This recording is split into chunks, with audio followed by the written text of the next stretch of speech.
फक्त 10 मिनिटामध्ये garlic bread. अगदी सोपी पद्धत आहे. मी या पद्धतीने नेहमी अगदी झटकन मुलांनी मागितल्यावर ना, तर 10 मिनिटामध्ये तुम्ही हे गार्लिक ब्रेड बनवून देऊ शकता. खूप सोप्या पद्धतीने सांगितलेलं आहे. चला मग त्याची आपण झटपट अशी आणि सोपी रेसिपी पाहून घेऊया.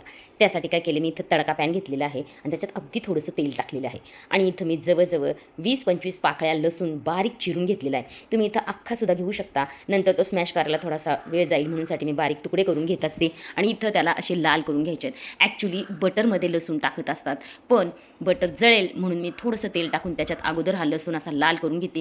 खूप कमी वेळ लागतो या प्रोसिजरला, पाहू शकता तुम्ही.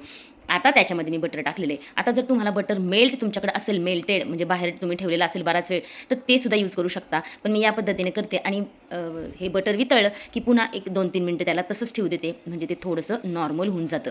आता बटर आपण पूर्ण वितळवून मी घेणार नाही आहे, थोडंसंच वितळवून घेणार आहे. ठीक आहे, पाहू शकता. आता लसूणसुद्धा आपला छानपैकी लाल झालेला आहे. म्हणजे खूप काळा वगैरे करायचा नाही, असा गोल्डन त्याला कलर येईपर्यंत तुम्ही त्याला ठेवायचे आणि त्याच्यानंतर लगेच तुम्ही गॅस बंद करून टाकायचा आहे. पाहू शकता तुम्ही, आपला लसूण एकदम मस्त झालेला आहे, त्याचा छान वास सुटलेला आहे. आता गॅस बंद केला आहे मी आणि त्याच्यामध्ये हे ऑरेगानो टाकलेले 1 चमचा आणि चिली फ्लेक्स टाकलेला आहे. तुम्ही मिक्स हर्बसुद्धा टाकू शकता, काहीच हरकत नाही आहे. आता हे सगळं मिश्रण मिक्स करून घ्या. वेळ असेल तुमच्याकडे तर त्याला पूर्ण असं अजून थिक करून घ्या. नसेल वेळ ना, तर लगेच आहे ना, हे असं मी 4 ब्रेड स्लाईस घेतलेले आहेत, त्याच्यावर व्यवस्थित इव्हनली पसरवून घ्या. त्याच्या आधी मी त्याच्यात थोडीशी कोथिंबीर टाकून घेतलेली आहे. कोथिंबीर मस्ट आहे, त्याने चव छान येऊन जाते. मी सगळीकडे असं 4ही ह्याच्यावर इव्हनली टाकून घेतले आणि ते पसरवून घ्यायचे सगळीकडे व्यवस्थित, जेणेकरून ते बटर सगळ्या ब्रेडला लागले गेले पाहिजे आणि लसणाचा फ्लेवरसुद्धा आला पाहिजे. आता मी याच्यावर चीज स्लाईस होते माझ्याकडे म्हणून ते ठेवलेत, नाही तर तुम्ही चीज किसूनसुद्धा टाकू शकता, काहीच हरकत नाही आहे.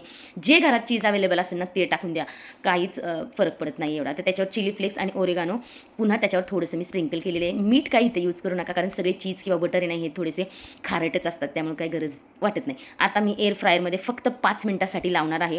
तुमच्याकडे एअर फ्रायर नसेल ना, तर एकदम मंद गॅसवर तव्यावर, नॉनस्टिक तव्यावर ठेवायचे आणि बारीक गॅस करून ठेवायचे. तिथेसुद्धा 5 मिनिटात तुमचे गार्लिक ब्रेड बनवून रेडी होतात. पहा, इतके भन्नाट होतात ना. खरं एअर फ्रायरमध्ये बऱ्याच वस्तू, बऱ्याच गोष्टी आपल्याला छान आणि झटपट बनवता येतात. पहा, आपला एकदम क्रंची असा हा ब्रेड रेडी झालेला आहे. मी आता त्याची स्लाईस करून देते मुलांना व्यवस्थित खाता यावे म्हणून. बरं, थंड झाल्यावर सुद्धा ते छान लागतात, काहीच हरकत नाही. थोडेसे लूज पडतात, पण असे क्रंची असे मुलांनी मागितले ना, त्यांना टेस्टी असं चीजी काही खायचं असेल ना, तर तुम्ही ही रेसिपी नक्की करू शकता. मी अजून बऱ्याच प्रकारे गार्लिक ब्रेड बनवत असते, पण हा एकदम सोपा प्रकार आहे. काहीच याला झंझट नाही आहे, त्रास नाही आहे. तेव्हा या पद्धतीने तुम्ही गार्लिक ब्रेड बनवून मुलांना बाहेरचं आणून देण्याऐवजी तुम्ही घरी अशा पद्धतीने करू शकता. मी हीच पद्धत चपातीवर सुद्धा बनवून पाहिलेली आहे. आता ब्रेड नसेल ना, तर मुलांना सरळ चपातीचे ट्रायंगल बनवून द्या आणि त्याच्यावर जी ही प्रोसिजर केली ना, ती करून पहा. मुलांना नक्की आवडेल. त्यांना टिफिनला सुद्धा देऊ शकता तुम्ही हे ॲज म्हणजे छोटा ब्रेक असतो ना, त्याच्यामध्ये मुलं ती खातील. कशी वाटली रेसिपी? आवडली तर लाईक, शेअर, सबस्क्राईब नक्की करा.